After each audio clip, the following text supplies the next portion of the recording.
D boss ಕೈದಿ 6106 title register.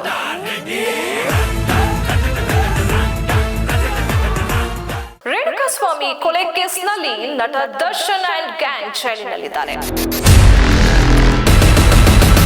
ಭಾಗಿಯಾಗಿದೆ ಎಂಬ ಸುದ್ದಿ ತಿಳಿಯುತ್ತಿದ್ದಂತೆ ಕೆಲ ಅಭಿಮಾನಿಗಳು ಕಣ್ಣೀರಿಟ್ಟಿದ್ರು. ನೀನು ನಮ್ಮ ಪಾಲಿಗೆ ಎಂದು ದೇವ್ರಯ್ಯ.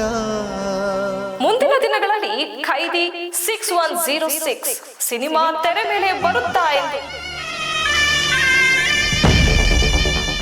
ಡಿ ಬಾಸ್ ಖೈದಿ 6106 ಟೈಟಲ್ ರಿಜಿಸ್ಟರ್.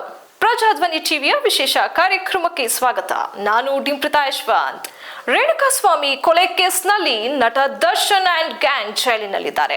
ಚಿತ್ರದುರ್ಗದ ಯುವಕನನ್ನು ಕ್ರೂರವಾಗಿ ಕೊಲೆ ಮಾಡಿದ್ದು ಪೊಲೀಸ್ ತನಿಖೆ ವೇಳೆ ತಿಳಿದು ಬಂದಿದೆ. ಹೀಗಾಗಿ ನಟ ದರ್ಶನ್ ಸೇರಿ ಒಟ್ಟು 17 ಆರೋಪಿಗಳು ಸೆರೆವಾಸ ಅನುಭವಿಸುತ್ತಿದ್ದಾರೆ. 17 ಆರೋಪಿಗಳಲ್ಲಿ 4ರನ್ನು ತುಮಕೂರು ಜೈಲಿನಲ್ಲಿ ಶಿಫ್ಟ್ ಮಾಡಲಾಗಿದೆ. ಇನ್ನು ನೆಚ್ಚಿನ ನಟ ದರ್ಶನ್ ಅರೆಸ್ಟ್ ಆಗುತ್ತಿದ್ದಂತೆ ಅಭಿಮಾನಿಗಳು ಫುಲ್ ಶಾಕ್ ಆಗಿದ್ದಾರೆ. ಜೊತೆಗೆ ರೇಣುಕಾಸ್ವಾಮಿ ಕೊಲೆ ಕೇಸ್ನಲ್ಲಿ ನಟ ದರ್ಶನ್ ಅಂಡ್ ಗ್ಯಾಂಗ್ ಭಾಗಿಯಾಗಿದೆ ಎಂಬ ಸುದ್ದಿ ತಿಳಿಯುತ್ತಿದ್ದಂತೆ ಕೆಲ ಅಭಿಮಾನಿಗಳು ಕಣ್ಣೀರಿಟ್ಟಿದ್ರು.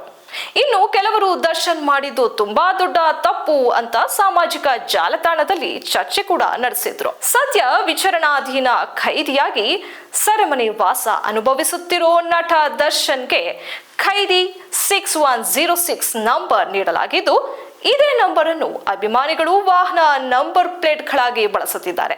ಇದರ ಮಧ್ಯೆ ನಟ ದರ್ಶನ್ ಜೈಲಿಗೆ ಸೇರುತ್ತಿದ್ದಂತೆ ಡಿ ಗ್ಯಾಂಗ್, ಪಟ್ಟಣಗೆರೆ ಶೆಡ್ ಮತ್ತು ಖೈದಿ ನಂಬರ್ 6106 ಟೈಟಲ್ಗೆ ಬೇಡಿಕೆ ಹೆಚ್ಚಾಗುತ್ತಿದೆ. ಹೌದು, ನಟ ದರ್ಶನ್ ಪ್ರಕರಣಕ್ಕೆ ಹತ್ತಿರವಾದ ಟೈಟಲ್ಗಳಿಗೆ ಹೆಚ್ಚಿನ ರೀತಿಯಲ್ಲಿ ಬೇಡಿಕೆ ಬರುತ್ತಿದೆ. ಈ ಬಗ್ಗೆ ಬೆಂಗಳೂರಿನಲ್ಲಿ ನಿರ್ಮಾಪಕ ಭದ್ರಾವತಿ ಕುಮಾರ್ ಮಾಹಿತಿ ನೀಡಿದ್ದಾರೆ. ದರ್ಶನ್ ಜೈಲು ಪಾಲಾದ ಬಳಿಕ ಪ್ರಕರಣಕ್ಕೆ ಹತ್ತಿರವಾದ ಟೈಟಲ್ ಬಗ್ಗೆ ಹೆಚ್ಚು ಕ್ರೇಜ್ ಹುಟ್ಟುಕೊಂಡಿದೆ. ಕೇಸ್ ಕೋರ್ಟ್ನಲ್ಲಿ ಇರುವುದರಿಂದ ಯಾರಿಗೂ ಟೈಟಲ್ ಸಿಕ್ಕಿಲ್ಲ. ಡಿ ಬಾಸ್ ಟೈಟಲ್ ಈಗಾಗಲೇ ರಿಜಿಸ್ಟರ್ ಆಗಿರುವ ಬಗ್ಗೆ ಮಾಹಿತಿ ಇದೆ. 4 ರಿಂದ 5 ವರ್ಷಗಳಿಂದ ಬಾಸ್ ಎಂಬ ಟೈಟಲ್ ಅನ್ನು ರಿಜಿಸ್ಟರ್. ಕೇಸ್ ಕೋರ್ಟ್ನಲ್ಲಿ ಇರುವುದರಿಂದ ಯಾರಿಗೂ ಟೈಟಲ್ ಸಿಕ್ಕಿಲ್ಲ. ಡಿ ಬಾಸ್ ಟೈಟಲ್ ಈಗಾಗಲೇ ರಿಜಿಸ್ಟರ್ ಆಗಿರುವ ಬಗ್ಗೆ ಮಾಹಿತಿ ಇದೆ. 4-5 ವರ್ಷಗಳಿಂದ ಬಾಸ್ ಎಂಬ ಟೈಟಲ್ ಅನ್ನು ರಿಜಿಸ್ಟರ್ ರಿನಿವಲ್ ಮಾಡಲಾಗಿದೆ. ಬಹುಶಃ ದರ್ಶನ್ ಅವರಿಗೆ ಸಿನಿಮಾ ರಿಜಿಸ್ಟರ್ ಮಾಡಿರುವ ಸಾಧ್ಯತೆ ಇದೆ ಎಂದು ಪ್ರಜಾಧ್ವನಿ ಟಿವಿಗೆ ಮಾಹಿತಿ ನೀಡಿದ್ದಾರೆ. ಮುಂದಿನ ದಿನಗಳಲ್ಲಿ ಖೈದಿ 6106 ಸಿನಿಮಾ ತೆರೆ ಮೇಲೆ ಬರುತ್ತಾ ಎಂದು ಕಾದು ನೋಡೋಣ. ಇನ್ನಷ್ಟು ಸ್ವಾರಸ್ಯಕರ ಸುದ್ದಿಗಳಿಗಾಗಿ ನೋಡ್ತಾ ಇರಿ ಪ್ರಜಾಧ್ವನಿ ಟಿವಿ.